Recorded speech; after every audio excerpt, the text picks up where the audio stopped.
গত কয়েকদিন ধরে সোশ্যাল নেটওয়ার্কের মাধ্যমে আমরা দেখতে পাচ্ছি ফেসবুক, ইউটিউব এবং নিউজ মিডিয়াতে বাংলাদেশের কিছু সংখ্যক মানুষ ভারতের বিরুদ্ধে এত হারে বিরোধিতা করে অপপ্রচার চালাচ্ছে, যে জিনিসটা দেখে আমরা খুবই চিন্তিত।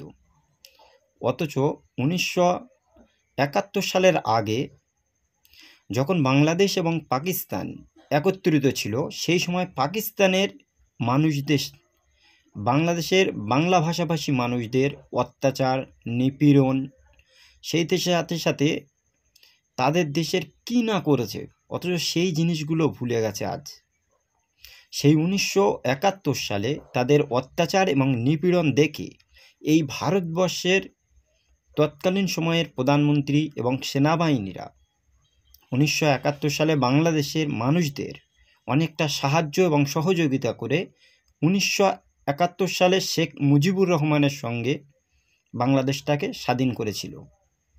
কিন্তু সেই বাংলাদেশ আজ 2024 সালের শেষের দিকে এসে কিভাবে সেখানকার মানুষ সোশ্যাল নেটওয়ার্কের মাধ্যমে, নিউজ চ্যানেল, ফেসবুক, ইউটিউবের মাধ্যমে সেখানকার ইউটিউবাররা বা নিউজ চ্যানেলরা কিভাবে ভারত বিদ্বেষী মনোভাব নিয়ে দিনের পর দিন ভিডিও তৈরি করছে, যেগুলো আপনারা ভালো রকম দেখছেন। সো এগুলো কিভাবে তৈরি হয়েছে? এ তো দিনে দিনে ভারত বিদ্বেষী একদমই হয়নি। এর পিছনে অনেকগুলো স্ট্র্যাটেজি আছে। বিশেষ করে বাংলাদেশের একজন সাংবাদিক ইলিয়াস হুসাইন বলে নাম, যে বাংলাদেশের চুয়াডাঙ্গায় বাড়ি ছিল, সেখান থেকে সে 71 টেলিভিশনে সাংবাদিকতা করত। আওয়ামী লীগ ক্ষমতায় আসার পরে সেখান থেকে সে আমেরিকায় পাড়ি দেয়। এখন আমেরিকায় প্রবাসী, কখনো সে উবের ড্রাইভার, কখনো বা পিজা ডেলিভারি, বিভিন্ন রকম কাজ করে তার জীবিকা নির্বাহ করে। সঙ্গে তার ইলিয়াস হুসাইন ইউটিউব চ্যানেলে এখন প্রায় 3 মিলিয়নের কাছাকাছি সাবস্ক্রাইবার ইউটিউব চ্যানেল। তাতে প্রতিনিয়ত এই ভারত বিদ্বেষী ভিডিও চালিয়ে মানুষদের মগজ ধোলাই করছে। সেই ইলিয়াস হুসাইন কয়েকদিন আগে এই বর্তমান বাংলাদেশের যে সরকার আছে, এই সরকারের আইন উপদেষ্টা আসিফ নজরুলকে এই ভারতবর্ষের র এজেন্ট বলেও ঘোষণা করেছিল, যার জন্য সে অনেকটাই প্রবলেম ফেস করছে। এই ইলিয়াস হুসেনের বিভিন্ন রকমের কথাবার্তা বাংলাদেশের মানুষদের মগজ ধোলাই চলছে। তার সাথে সাথে দেখুন পিনাকি ভট্টাচার্য এখন বর্তমান প্যারিসে থাকে, সেও একজন ইউটিউবার। প্রতিদিন তার ভারত বিদ্বেষী বিভিন্ন রকম বক্তব্য মানুষের কাছে চলে আসে। এই গত কয়েকদিন আগে বাংলাদেশের তাবলিগ জামাত টুঙ্গি ইজতেমাতে সাতপন্থী এবং জুবায়েরপন্থী এই তবলিগ জামাতের দুই গোষ্ঠীর ভিতরে একটা ঝগড়া চলে। সেই ঝগড়াটাকে এই পিনাকি ভট্টাচার্য সাতপন্থীর একজন আলেম মাওলানা মুয়াজ বিন সাদ, তাকে ভারতবর্ষে থেকে টাকা নিয়ে তবলিগ জামাতের উভয় পক্ষের সঙ্গে ঝগড়া বা বিবাদ করানোর এই নামে দেখে দিয়েছে। আমরা যেটা দিনের পর দিন দেখছি, তবলিগ জামাত এত বড় একটা জামাতের কাজ পৃথিবীর বিভিন্ন দেশে চলছে, কিন্তু সেই জামাতের দুটো গ্রুপ মিলে বাংলাদেশে একটা ঝামেলা শুরু হয়ে গেল, আর সেটাকে ভারত করাচ্ছে বলে মুয়াজ বিন সাদকে দেখে দিয়ে বাংলাদেশ সরকারের কাছে ভিডিও পেশ করেছে। সেই সাথে সাথে আর একটা জিনিস দেখেছি, গত দুদিন হচ্ছে বাংলাদেশের একজন মুক্তিযোদ্ধা, যে 1971 সালে এই দেশ স্বাধীন করার জন্য আপ্রাণ চেষ্টা করেছিল, সেই বৃদ্ধ মানুষ আব্দুল হাই কুমিল্লা জেলায়, তার গলায় জুতার মালা দিয়েছে। দেওয়ার পরে সেখানে দেখলাম তাকে বিভিন্ন রকমভাবে অত্যাচার করা হচ্ছে। তাহলে এই 2024 জুলাই অভ্যুত্থানে ছাত্র এবং জনগণের সাথ একত্রিতভাবে যে অভ্যুত্থান হয়েছে, সেখানে মানুষ কতটা নিরাপদ? একজন মুক্তিযোদ্ধা যেখানে নিরাপদ নেই, সেখানে কিভাবে মানুষটা থাকছে? তার সাথে সাথে ভারত বিদ্বেষী করার জন্য কনক সারোয়ার এবং এখন করে একটা এক যুগ পর একটা পত্রিকা আবার চালু হয়েছে, আমার দেশ।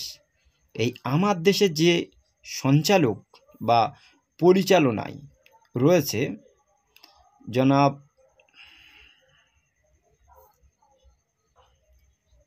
মাহমুদুর রহমান। দীর্ঘদিন ধরে ইলিয়াস, পিনাকি, কনক সরোয়ার, মাহমুদুর রহমান এরা তাদের ইউটিউব চ্যানেল থেকে ভারত বিদ্বেষী ভিডিও, ভারত বিদ্বেষী বক্তব্য আর যে কোনো প্রবলেমগুলোকে ভারতের সঙ্গে আঁতাত করিয়ে দেওয়ার এই যে ভিডিও প্রকাশ করে করে মানুষের একটা মগজ ধোলাই করে রেখেছে। আর সেগুলো এখন এই 24 জুলাইয়ের যে অভ্যুত্থান হয়েছে তারপরে আমরা সেগুলোকে ফেস করে দেখতে পাচ্ছি এই সময়ে প্রতিটা ইউটিউবার ভারত বিদ্বেষী বক্তব্য দিয়ে যাচ্ছে। সেই জন্য আজকের ভারত এবং বাংলাদেশ উভয় দেশের ভিতরে একটা ঝগড়া বা বিবাদের আশঙ্কা করা যাচ্ছে। এখন আপনারা হয়তো আমাকে কোশ্চেন করতেই পারেন যে আপনাদের দেশ ভারতবর্ষের আর বাংলা এই চ্যানেলের সাংবাদিক ময়ূক রঞ্জন ঘোষ সে তো প্রতিনিয়ত বাংলাদেশ নিয়ে বিভিন্ন রকম কথা বলছে, উস্কানিমূলক কথা বলছে, ডক্টর ইউনূসকে নিয়ে বা সেই দেশের বাসিন্দাদের নিয়ে এভরিডে সেই কাজগুলো করে যাচ্ছে, কিভাবে উস্কানিমূলক দিচ্ছে। আসলে আর বাংলা যে নিউজ চ্যানেল, গত বেশি দিন হয়নি এই নিউজ চ্যানেলটা আমাদের ওয়েস্ট বেঙ্গলে তৈরি হয়েছে। তাদের টেন্ডেন্সি প্রথম থেকে এতটাই খারাপ, এত ভুলভাল তারা নিউজ পরিবেশন করে, বিজেপি আরএসএসকে সাপোর্ট করে। সেই জায়গায় পশ্চিমবাংলার বাংলা ভাষাভাষী মানুষ পুরো গদি মিডিয়া হিসেবে দেখে। সুতরাং এই নিউজ চ্যানেল আমরা কেউ দেখি না। তারা নিজেরাই বসে চিন্তা করেছে যে বাংলা ভাষাভাষী মানুষ ওয়েস্ট বেঙ্গলের যারা আমাদের নিউজ দেখে না, এদের পরিবর্তেও যারা বাংলা ভাষা জানে তাদেরকে আমাদের নিউজগুলো দেখাতে হবে। সেই জন্য তারা এই বাংলা কথা বলে যে বাংলাদেশের মানুষ এবং পৃথিবীর বিভিন্ন দেশে যে প্রবাসীরা রয়েছে বাংলাতে কথা বলে তাদের কাছে পৌঁছানোর জন্য 24 জুলাইয়ের পর, এই গণঅভ্যুত্থানের পর হাসিনা সরকার যেখান থেকে চলে গেছে তারপর থেকে বাংলাদেশ বিদ্বেষী প্রতিনিয়ত বিভিন্ন রকম নিউজ করে হাইলাইটে থাকার চেষ্টা করছে। আর বাংলাদেশের কিছু ইউটিউবাররা তাদেরকে এতটাই প্রাধান্য দিয়েছে এই আর বাংলা নিউজ চ্যানেলকে, দেওয়ার পরে তারা তাদের খবরগুলোকে প্রচার করছে তাদের ইউটিউব চ্যানেল, ফেসবুকে। এইগুলো করে করে তারা একটা ভালো পপুলারিটি পাচ্ছে। সত্যি কথা বলতে আমরা যারা ওয়েস্ট বেঙ্গলে বসবাস করি আমরা এই আর বাংলা এই গদি মিডিয়া আমরা দেখি না, সুতরাং আপনারাও না দেখলে সব থেকে ভালো।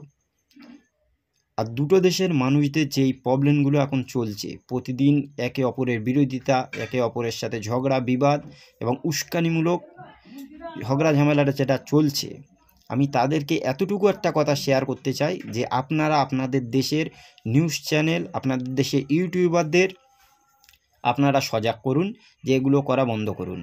কারণ 1971 সালে এই ভারতবর্ষ আপনাদের সাথ দিয়েছিল বলে আপনারা একটা আলাদা ভূখণ্ড, আলাদা ভাষা এগুলো পেয়েছিলেন। আর তাতে নেতৃত্ব ছিল 1971-এ শেখ মুজিবুর রহমান। কিন্তু সেই শেখ মুজিবুর রহমানের কন্যা শেখ হাসিনা যখন এই জুলাই অভ্যুত্থানে 5ই আগস্ট দেশ ছেড়ে চলে যায়, আমরা দেখেছি সেই মুজিবুর রহমানের মূর্তি গলায় দড়ি দিয়ে আপনারা কিভাবে টেনে টেনে ফেলেছেন। সুতরাং যেখানে দেশের জনক বা জাতির পিতা হিসেবে যিনি আখ্যায়িত ছিল সেই মুজিবুর রহমানের মূর্তির ওপরে এতটা আকাঙ্ক্ষিতভাবে হামলা চালিয়েছে দুষ্কৃতীরা, তাহলে আজকের কেন সেই দেশে মুক্তিযোদ্ধা যারা রেস তাদের গলায় জুতোর মালা দেবে না? সুতরাং বাংলাদেশ একটা খারাপ জায়গায় যাচ্ছে। যে সমস্ত ইউটিউবাররা অতিরিক্ত রঞ্জিত করে উভয় দেশের একটা দাঙ্গা বাঁধানোর চেষ্টা করছেন, অবশ্যই আপনারা সতর্ক হয়ে যান।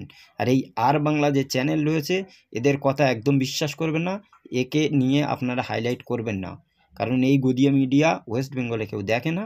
সুতরাং আপনারা বাংলা ভাষার মানুষ, আপনাদের কাছে জোর করে চাপাচ্ছে এই খবরগুলো, আর আপনারা সেই প্রভাকাণ্ডটাকে নিয়ে নিজেরা হাইলাইট করে সেই চ্যানেলটাকে ফুলিয়ে দিচ্ছেন।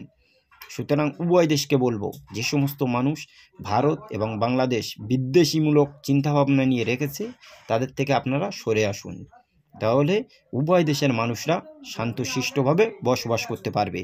আজকের পর্যন্ত এই মুহূর্তে, আবার নেক্সট দেখা।